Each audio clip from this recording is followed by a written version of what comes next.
Ini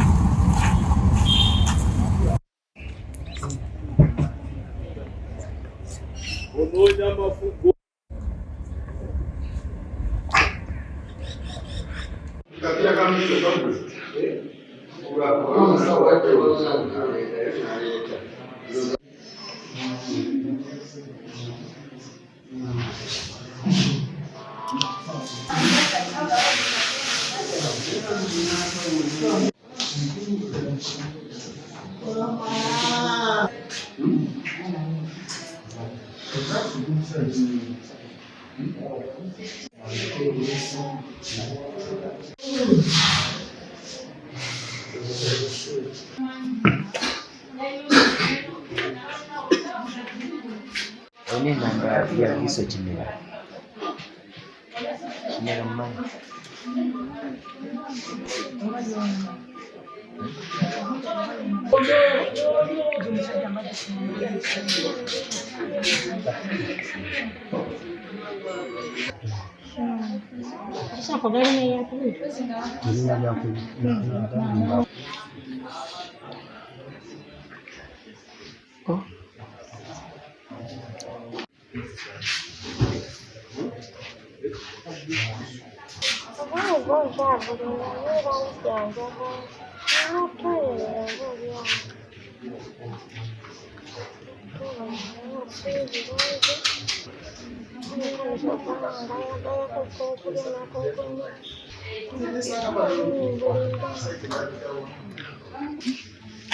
Kati okusooka entabo yali evudde ku ki okusooka? Tewali kumugamba nti ngenda kwesonyiwa mukaseera akundabirira n'abaana naye bw'osanga siyomba ngenda kuyiiyirira abaana kabadde mpeerera abaana basatu ewasini eyo yakubiri waliyo n'ekyokutaano nakatiwano nga balina okulya nga walimanyisere za lwenti nti yali omaze emyezi ng'ebiri miranga atalina kyampa wabakwodako waliyo akabutoketooke awo atasobola kubaawo kati kajjanga nga siriiwo kale nga ntambuddeko nyenyezeko eyo mu kabinda emyaka binaawo agamba nina omusajja omulala nanyabo olina omusajja mulanja kutta nayeyo atyo ekisimu ng'asobola okukikola ebyo mama bannavvanja yambawo okunyamba okolanya nasigaza okolera agenda kusobola kuyambi nabadde ndabirira abaana bange basatu asobola okubalabirira embadde endala mbadde empangisaawo ayenda asobola okunyamba munyala mpeekunyakyompadde nsobola kuyitambunebiramu oli awambiddamu nenkasa guno omukono ogumu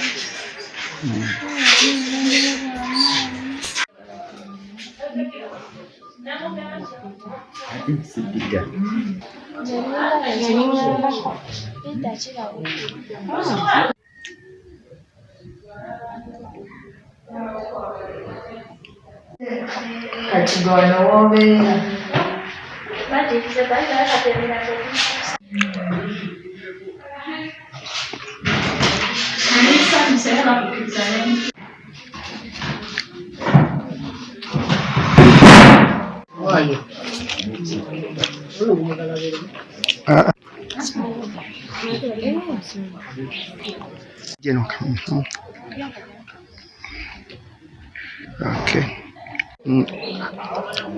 omwana ono bamutema ekitundu kino nebamutema nawanda emabega ku mutu then kati bwe yali ng'ataasa maama kubanga maama baali bagenda mutemako ensingo maama n'ateekako emikono okubeera nga naye omukono gwe guli bwe guti yali ataasa maama we era etuwalanga hiro wa maama we omutwe obutavaako nti yateekayo emikono ne batemamu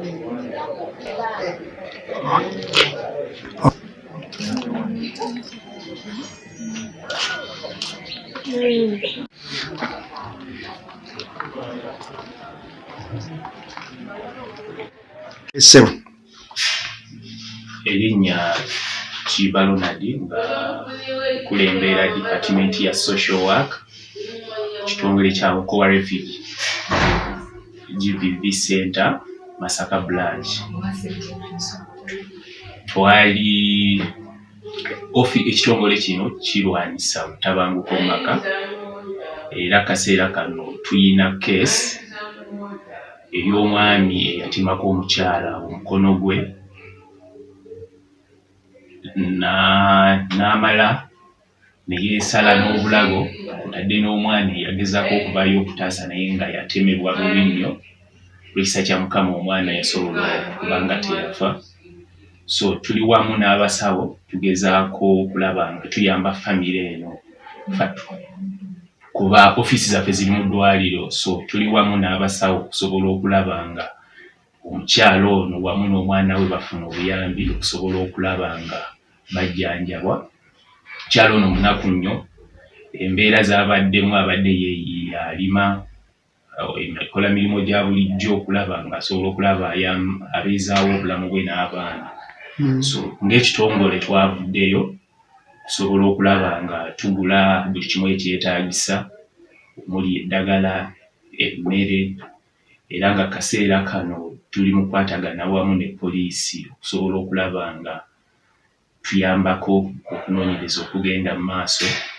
Naye olwaleero omusawo eyatemwa omukyala asobodde okuleetebwa mu ddwaliro naye nga tetutegedde baani abamuleese, era ali mu mikono gya poliisi nga bw'agezaako okufuna obujjanjabi mu ddwaliro. Olwedde poliisi emaze okuba nga emufuna era egezaako okulaba nga ekwasaganya omusango guno. Naye nga ng'ekitongole tujja kuba tukwatagana wamu ne poliisi okusobola okulaba nga tuyamba famire eno. Okay. Omusajja ono Kalibutemu ayitibwa Mayanja Atanasio, atemera mu gy'obukulu 39 nga Muganda era mutuuze wa Kalunduka village mu Kibinga sub county mu Komansimbi district. Tusobodde omukwata nga tukolaganya wamu ne intelligence saako n'abantu baffe abalungi abatagala bikolwa nga bino kubeera mu kitundu. Tusobodde omukwata bw'ati bw'abadde azze mu ddwaliro ennyini. Tusobodde omukwata aye nekizuulibwa nti naye yennyini yagezaako okwagala okwetta. Yeesaze obulago okwagala okulaba nti yetta ng'ayita mu kweggyako obulago saako n'okuba nti yeesaze engalo. Nakyo tuli mu kinoonyerezaako lwaki era abaagenda maaso n'okwagala okwejja mu bulago. So nga bafuna treatment akwatiddwa era n'ateekebwako empingo abeere nga abeera mu ddwaliro ng'ajjanjabibwa ate era nga bw'akwatiddwa nga n'abasirikale baffe bamukuuma okulaba nga tadduka. Naye nga kino tukivumirira, toyinza kudda maaso n'oddira girlfriend wo n'obeera nga omutemako engalo zonna, ekibatu kyonna n'okitemako. Kikola kibi nnyo. Tugenda kakasa nti bw'aba ateeredde bulungi abeere nga atwalibwa mu kkooti abeere nga abitebera.